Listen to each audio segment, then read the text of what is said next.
Okay, so today I'm picking up where I left off with wiring all the switches, and the next step I'm going to do is start the construction of the corner mountains. So the first thing I did is mounted two L brackets on the wall that'll support the 1/4 inch plywood.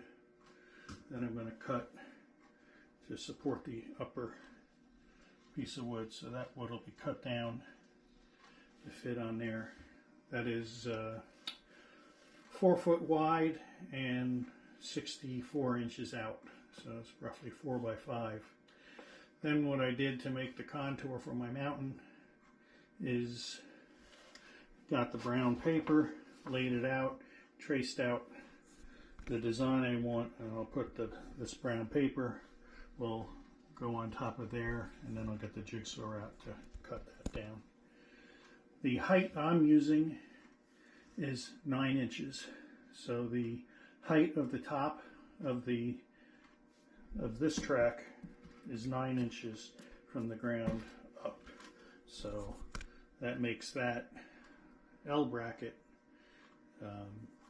7 7/8, and then 3/8 of an inch, 1/4 inch for the plywood, and then I'm going to put a 3/4 inch thick piece of foam board on top of that. Okay, so there's the template on the wood, so I'll trace out that contour and then cut off the extra. And there it is, cut down.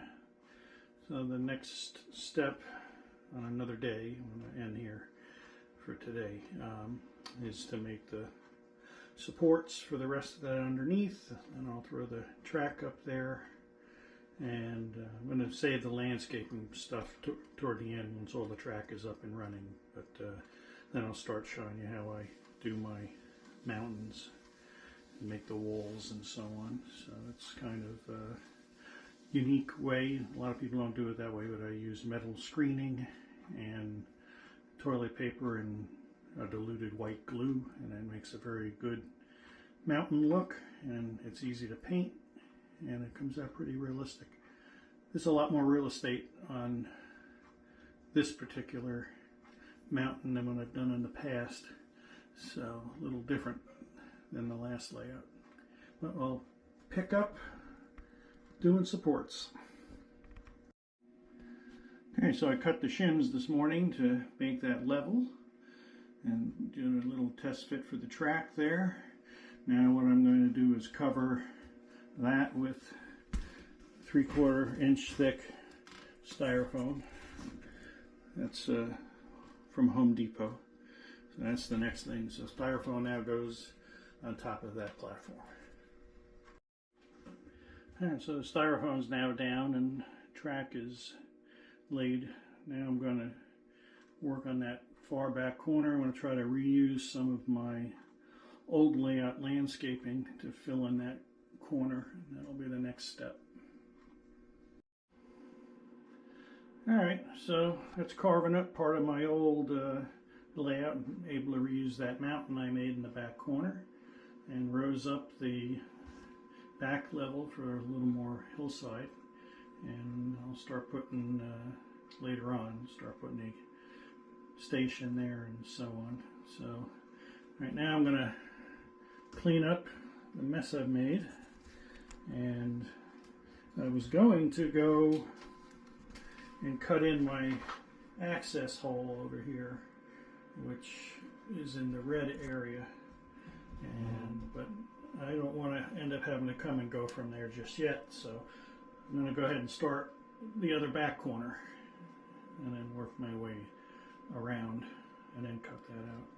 One of the things I was a little concerned with my cutout is I didn't want it to be too tight, and I had the switch motor made that smaller. So for those who aren't aware, with 022 switches, you just remove 2 screws from underneath and you can flip the motor housing around. So now when I cut this out, it's going to be about 4 inches bigger in this area, and that'll allow me a much easier way to get up on top of the table from that location. So, and the hole's going to get covered up with another piece of that styrofoam, and the only thing that's really going there will be the rocket launcher gantry. So I'll have a wire harness on that I can just basically lift that out, push it to the side, and pop up on the table should I have to. But I don't really think with this layout I'm going to have much of those issues, that I actually won't be able to reach from there. There's all the switches and stuff will be able to be reached from the side. So if I have derailments and stuff, I got my pincher claw and I should be able to reach it all. So, all right, let me go to cleanup mode now and pick up with the other corner. Okay, so I got the other hillside in place.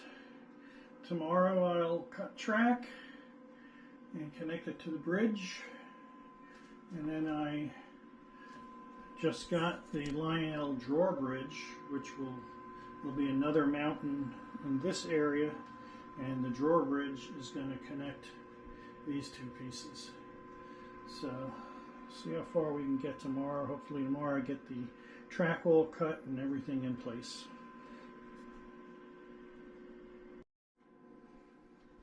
Another weekend down. Happy with the progress, but I was hoping to get a lot farther today. But as you can see, I now have my upper level all in place. It's not mounted yet. It is it needs some shims put in. I made the back mount and finished that today, and then made a styrofoam mountain over here. I've changed my plan as I go along. Originally I was going to have this section be under a tunnel, and actually this track here was also going to be under that mountain. But looking at space and what I can do with it, it made more sense to be able to see the train rather than hide it. I mean, on that side it still goes under the mountain, but that's where I'm at now. As you can tell in the far back, I have to make a support for those tracks. I will put two supports in there, and I will make it a T-type, so I'll have a round dowel for the support, and then put a flat piece of wood across to catch both of those tracks and support them. Over here I'm going to get some aluminum angle iron and make a support for that section and bolt it under, and I'm debating whether I'll put bridge sides on it or not, but that's still in the design phase. So that was the weekend progress. I actually can run a train.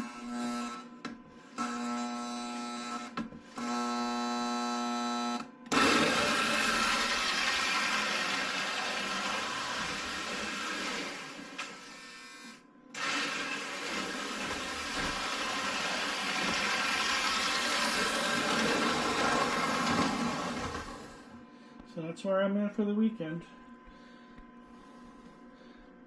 Go from there. Thanks for your interest.